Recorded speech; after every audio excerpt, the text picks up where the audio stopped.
Buenos días, doctora Sabeley, bienvenida nuevamente. ¿Qué tal? Bueno, vamos a continuar con la etapa técnica del concurso número 233. Hoy va a ser su examen oral, claro. Vamos a presentar nuevamente a la doctora Cecilia Panfile y al doctor Marcelo López Mesa como jurados de este concurso. Doctora, como usted sabe, tiene 15 minutos para exponer el tema, ¿sí? Va a tener un reloj en pantalla para poder ir ordenando la exposición y cuando termine, el jurado le va a hacer las consultas que considere pertinentes. ¿Está bien? Sí, Bueno, ahí la dejo y suerte, doctora. bueno, muchas gracias. Bueno, ¿qué tema? El tema que preparé es el daño, la responsabilidad por el daño a la lesión a la intimidad. El derecho a la intimidad es un derecho personalísimo que tiene recepción IVA, es recepción normativa, tanto a nivel constitucional como a nivel convencional. En el derecho interno se encuentra recetado en el artículo 19 de la Constitución Nacional, en el artículo 43, y en el artículo 75, inciso 22, por la incorporación de los tratados, ¿no? Por las convenciones que han sido incorporadas del derecho internacional que contienen las mismas. A su vez, en el derecho interno a nivel legislativo está contemplado en el artículo 52, 53 y 1770 del Código Civil y Comercial, y en el artículo 1 de la Ley 25.326, que es la Ley de Protección de Datos. A nivel convencional, está expresamente contenido en el artículo 12 de la Declaración Universal de Derechos del Hombre, en el artículo 11 de la Convención Interamericana y en el artículo 17.1 del Pacto de Derechos Civiles y Políticos.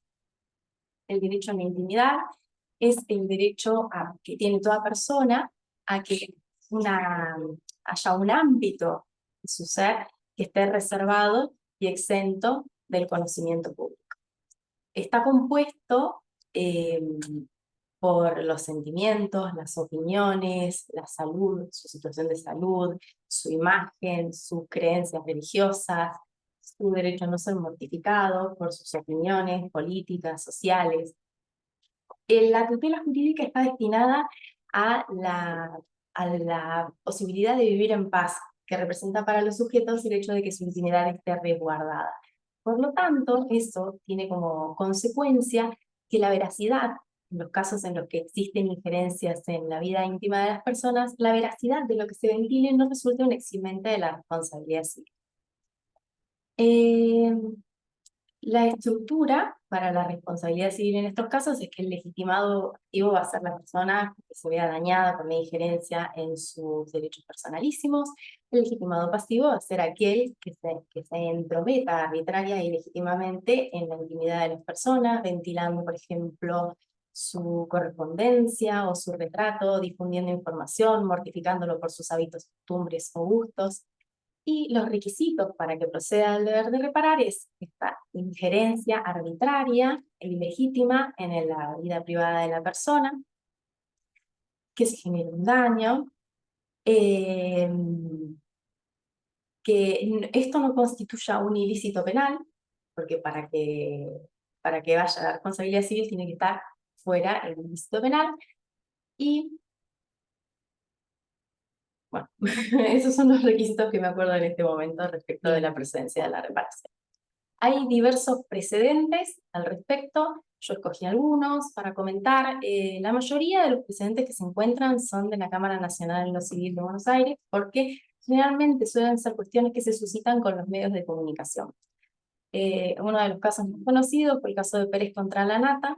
Pérez, son varios Pérez, es la madre de los hijos del juez Freire y los hijos del juez Freire que van a juicio representados por su madre. En este caso, la Nata, en uno de sus monólogos, hace unas consideraciones acerca del desempeño judicial de Freire, pero la temática del caso es que después de hacer estos comentarios, hace comentarios que exceden un cuestionamiento respecto de la función del juez y insta a los compañeros de escuela de los niños, de los hijos de Freire, a preguntarle cómo puede ser que tu papá tome estas decisiones, cómo puede ser que tu papá ejerza el cargo de esta o esta otra manera. Además, él exhibe la fotografía de Bruno, el hijo mayor, que en ese momento era menor de edad, junto con el padre, en el contexto en el que está comentando que el juez Freire se dedica a correr autos de lujo, Entonces, exhibe el nombre y la fotografía del chico en este contexto en el que habían instado a los jóvenes a interpelarlo por la función del padre. Este caso se rigió no por el nuevo código, sino por el código derogado. Sin embargo, se hacen consideraciones sobre la incorporación de la figura en el código nuevo, porque el juez lo tiene como un parámetro de hacia dónde se dirige el derecho en la materia. Además, como son menores, tiene la particularidad de que también incorpora el interés superior del niño en el caso, pero lo que más me resaltó de este caso, y por eso escogí para comentarlo en este ámbito, es que en el caso el juez dice que el daño en este tipo de situaciones es un daño que surge en IPEXA, por lo tanto no se tiene que probar. Usted en su libro Responsabilidad por Daños recolecta precisamente este concepto de que el daño en este tipo de situaciones, en esta figura en particular, es un daño que se prueba con el que se prueben los hechos, con que se pruebe la antijuridicidad de la injerencia y la arbitrariedad de la injerencia en la vida privada y la mortificación, entonces el daño moral ya estaría acreditado. Otro de los casos que también tuvo bastante repercusión, escogí algunos nada más porque son muchos, otro de los casos que tuvo bastante repercusión es Redonda es contra Telearte. Redonda o Reconda, no lo puedo recordar exactamente. Es un caso bastante desagradable porque es una persona que tiene una despedida de solteros, que es organizado, y en el marco de esta despedida de soltero contratan a una persona muy mediática que llega a hacer un espectáculo subido de tono con una asistente. La asistente toma registros fílmicos de lo que ocurre en esta despedida de soltero y la persona mediática lo sube a sus redes sociales. De las redes sociales es tomado por los medios masivos de comunicación y desperdigado por todas partes, y este hombre se ve expuesto, bueno, de una manera muy desagradable. Lo que me parece significativo de ese fallo, además de que también el daño moral es considerado que surge en Redipsa, una de las cosas que me parece interesante es, por supuesto, descartan la aplicación de la doctrina de la real malicia, porque en este caso lo que se hace es una exhibición de algo absolutamente íntimo de la parte, y no tiene ninguna relevancia para el interés social. Además, la magistrada lo que resalta, los magistrados lo que resaltan y la Cámara después confirma, es que esta persona, si bien prestó un consentimiento, creo que esto es lo más relevante del fallo, si bien la persona prestó un consentimiento a que se tomen las imágenes, porque bailaba hacia la cámara, por decirlo de alguna manera, ese consentimiento no puede interpretarse de manera extensiva. El consentimiento en materia de derecho a la intimidad tiene que ser siempre un consentimiento interpretado de manera restrictiva que debe considerarse que es revocable en cualquier momento. Esa es una de las cosas más significativas del pacto, porque la principal defensa en la que se basaban los medios de comunicación denunciados era en el hecho de, primero, en la doctrina de la real malicia, diciendo que esto eran hechos que eran veraces, verdaderos, y que ellos no los habían captado, sino que los habían reproducido. Y sobre esto, el juez también hace una consideración que me parece importante, que es que, aunque no haya sido la persona que tomó el registro fílmico, al difundirlo, participa en la victimización de la víctima de esta conducta, y de esa manera también está alcanzado por el deber de reparar. Y en este caso condenan a todos los medios de comunicación y a la persona que tomó las imágenes y las subió a sus redes sociales. Y el último caso que me había interesado plantear es un caso distinto, porque es un caso de Mendoza, en el que no se trata de una acción para reparación de daños, sino que es una acción de tutela preventiva.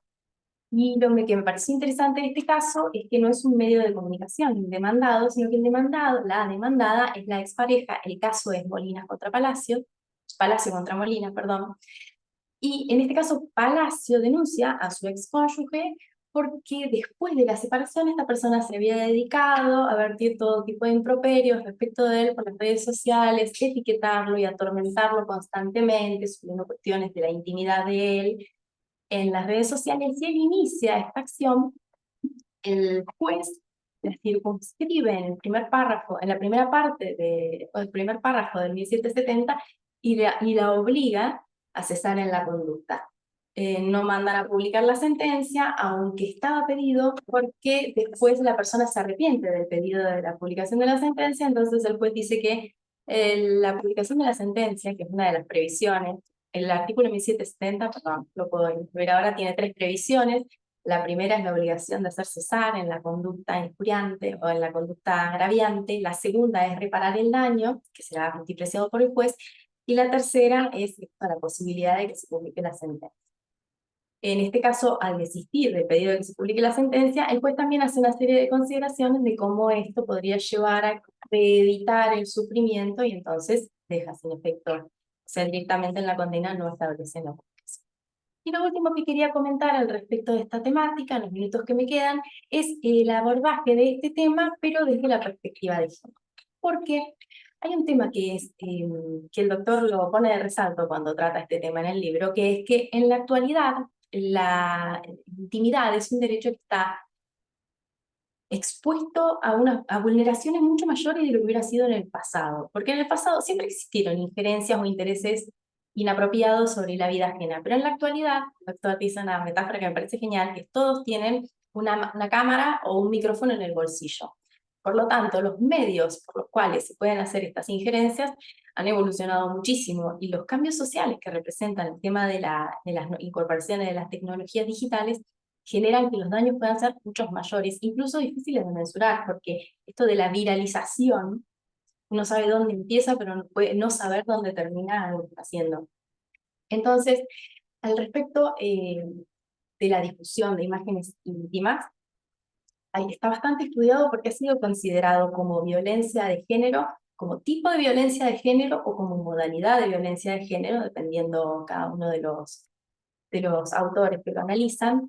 Y una de las cosas que me parece importante destacar es que hay muchísimos casos documentados, los cuales escogí 3, pero hay muchísimos casos documentados de mujeres que luego de que se exhibieran, se viralizaran imágenes con contenidos íntimos de ellas, terminaron suicidándose. Es el caso de Amanda Todd en Canadá, es una chica de 15 años, que luego de haber sido víctima de grooming, de un adulto que le pedía que ella le entregara imágenes, ella consintió en enviar estas imágenes íntimas, y esta persona se dedicó a difundirla, y esta chica se terminó quitando la vida a la edad de 15 años. Se cambió de escuela, intentó un montón de cosas, pero no logró poder deshacer el daño que le había causado y terminó quitándose la vida. Y no es un hecho aislado, porque después hay un caso, Cantone, el caso en Italia, Tiziana Cantone, que es una mujer que en el marco de una relación íntima permitió que la persona con la que estaba teniendo esta relación la grabara, y esta persona la viralizó, pues compartió la grabación sin su consentimiento.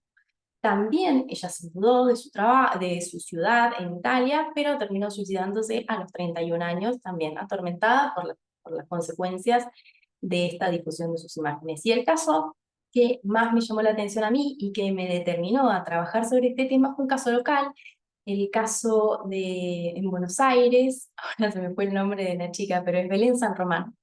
Belén San Román era una chica que trabajaba en la policía, que había tenido siempre una vida muy modesta, simple, era una persona que todos los vecinos la valoraban, la trataban bien, trabajaba de policía, tenía 2 hijos, 25 años, se separa del padre de sus hijos, y esta persona empieza primero a amenazarla. Eso ya saldría de la órbita de este tema, porque eso sí constituiría un delito, pero finalmente, aunque logra sacarle dinero y todo eso, que como digo, estaría fuera del análisis que estamos haciendo, pero finalmente él decide difundir estas imágenes. Y bueno, en un lugar tan pequeño como el lugar donde ella vivía, creo que Bragado, provincia de Buenos Aires, ella a los 25 años también termina quitándose la vida. Entonces, creo que esta particularidad debe ser tenida en consideración a la hora de analizar este tipo de fallos. No conozco casos de hombres que se hayan quitado la vida, pero podría haberlos también. De todas formas, los daños en la intimidad, cuando se trata de difusión de imágenes íntimas, creo que deben ser justipreciados teniendo en consideración estos casos, porque tiene que ver con la magnitud que puede llegar a tener la destrucción del espíritu de una persona, el hecho de que se difunda algo tan íntimo como su sexualidad. Entonces creo que entre las cosas que se podrían tener en consideración para poder merituar el alcance de este daño es que la persona pueda tener medios para reconstruir su vida, quizá en otro lugar, algo que le permita a la persona reconstruirse desde cero, porque lo que representa para ellos es una aniquilación anímica, tanto así que hay muchos casos, como les comentaba, documentados de personas que se quitan la vida a raíz de estos eventos. Y se meten presos. Bueno, muy bien. Muy bien, Voy a hacer el tiempo. una pregunta o dos relacionadas con cosas que dijiste.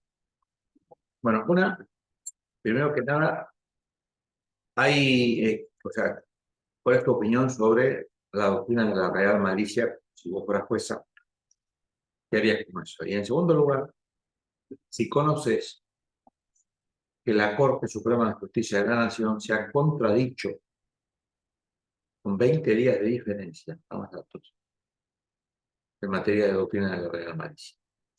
Bueno, yo personalmente la doctrina de la Real Malicia me parece una cuestión cuestionable. Esto nace en Estados Unidos, nace a raíz de que un funcionario público, creo que era Sullivan,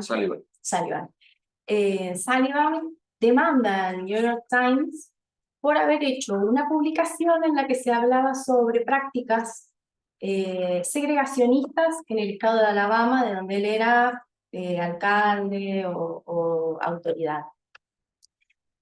Él logra una condena indemnizatoria que debía pagar el New York Times, que es confirmada por el máximo tribunal del estado de Alabama. Y el New York Times inicia esta revisión ante la Corte Suprema de Justicia de los Estados Unidos. Y ahí se desarrolla la doctrina de la Real Malicia.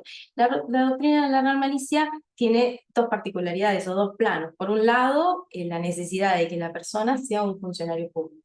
Y por el otro lado, la necesidad de que lo que se dice sea veraz, el contenido sea veraz. De lo contrario, tendrían que responder. Entonces, lo que genera, según mi perspectiva, la aplicación de la doctrina de la malicia es una carga inmensa de la prueba en la víctima de la exposición, porque la carga de la víctima tiene que probar que lo que se dijo era falso, probar que la falsedad era conocida, probar que lo que se dijo no estaba relacionado con el ámbito del interés general. Entonces la coloca a la víctima del escarnio social en una situación bastante complicada. Respecto de la contradicción de la Corte, no me acuerdo los casos, pero con muy escasa diferencia modificó lo que parecía que iba a ser una modificación en lo que siempre la Corte había sostenido respecto a la doctrina de la Real Malicia, lo modificó en un caso. Entonces, 17 de octubre, llamativamente, en el caso de un peronista. no me acuerdo el nombre. Hicieron la fecha del 17 de octubre. Los tengo todos, a los fallos los tengo todos acá. Pero lo que la Corte hace es suavizar la aplicación. Sí, o sea, le hicieron precio a ese. Pero ¿era un simple ciudadano o era algo más? No, era un funcionario público, era un... Era el presidente de una Corte Suprema de Provincia. Claro, sí, O sea, la Corte defendió uno de los suyos. O sea, a ese no se le aplicó. Dejó afuera del caso la aplicación de la doctrina. Pero bueno, Era un caso bastante... Una persona que con un megáfono en público le decía de todo, que era golpeador, que era borracho, que... Lo habían el caso de Santis. No me podía Sobre Santis. Y 20 días después... vuelve a lo mismo de siempre. Entonces, un péndulo esto, o sea, teniendo las cosas en su lugar. Le hicieron precio a uno, después siguieron aplicando lo mismo. Yo creo que hubiera sido alentador que se cambie. Claro, que se cambie la doctrina. El problema es la vuelta.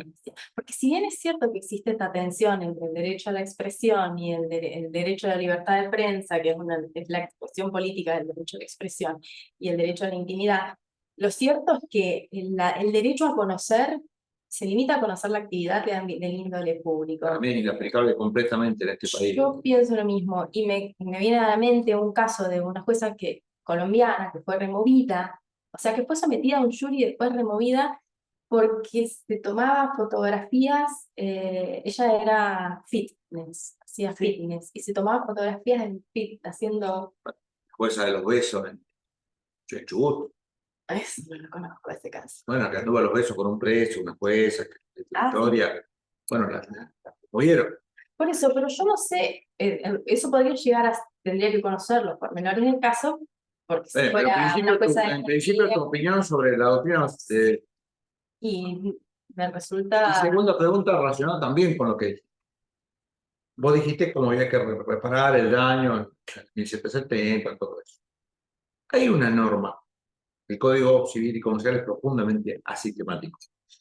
Dispersa normas en lugares incluso que son, salvo algún obsesivo como yo, no las encuentra nadie, ¿no? Hay un artículo que es el artículo 52, que debiera ser el 1710 bis, por ejemplo, llevárselo ahí porque ahí tienen que estar, que habla de la protección de la dignidad de la persona en la prevención y en la reparación. Suponete que vos ganás el concurso y sos jueza en Zapata.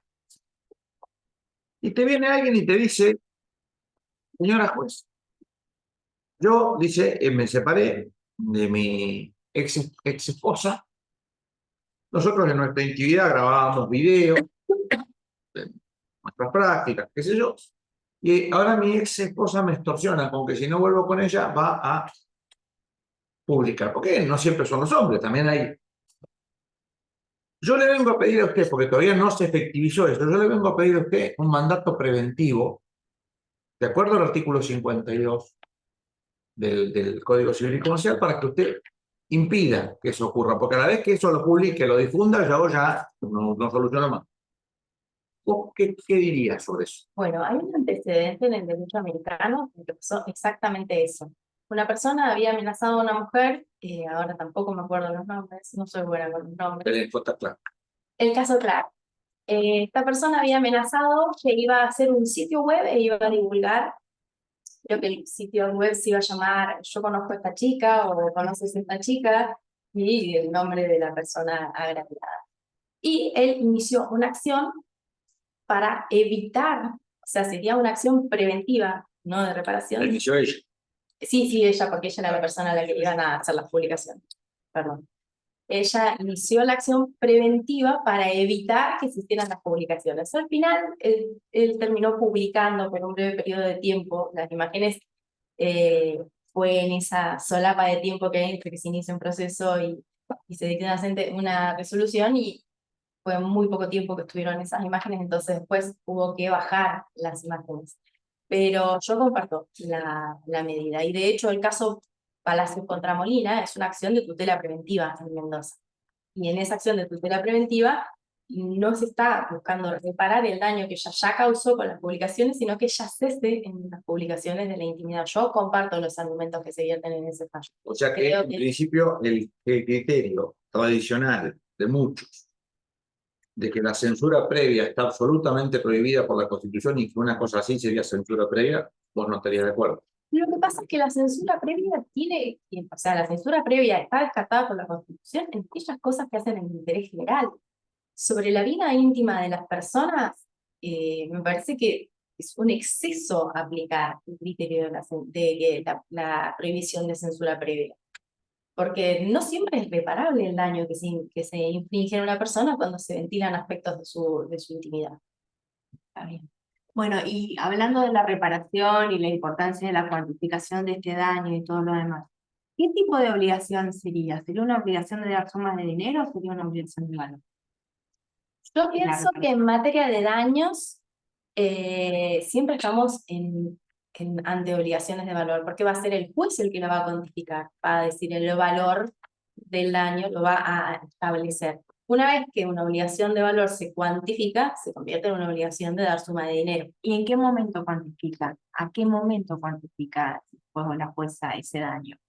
Bueno, eso depende del juez, porque por ejemplo, en el caso de Pérez contra la Nata, los valores eran desactualizados, y en el caso de Reconta, no puedo acordar el apellido, ahí lo que hizo el juez fue cuantificar en ese momento, Al momento de la sentencia. al momento de la sentencia, porque en Pérez contra...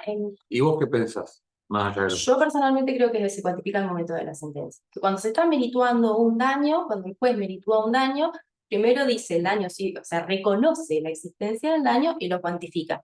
Entonces, el momento de la sentencia es el momento de la cuantificación del daño. De hecho, yo pienso que la cuantificación que hace la parte al promover la acción, la hace a los efectos procesales, pero que no tiene que limitar al juez. Yo creo que el juez debe determinar el alcance del daño indemnizable, del daño resarcible y al mismo tiempo cuantificarlo en el momento de la sentencia. De los requisitos del daño resarcible que establece el Código Civil y Comercial, ¿cuáles son los dos más importantes? Que sea daño cierto y ¿Y? que tenga relación de causalidad con la parte. Está bien, ¿y cuál más? De los requisitos del daño, que sea daño cierto, Te lo redondeo. sí, Suponete que al momento de la sentencia sí, existe un daño importante. Estamos hablando de un daño contractual. Y al momento del momento de la demanda, ¿no? Y perdón, al momento de la sentencia, resulta la que... subsistencia, Ay, es verdad, tiene que ser un daño cierto y subsistente al porque momento si al momento de la sentencia ha experimentado un cambio, vos no podés ir a la... Y eso tiene que ver con la doctrina de la Corte Suprema que establece que los fallos deben adecuarse al momento en el que se dictan. Exactamente. Bueno, A mi mí está parte bien, es está muy bien. suficiente. Está muy Muy bien. bien. Bueno, muchas gracias. Bueno.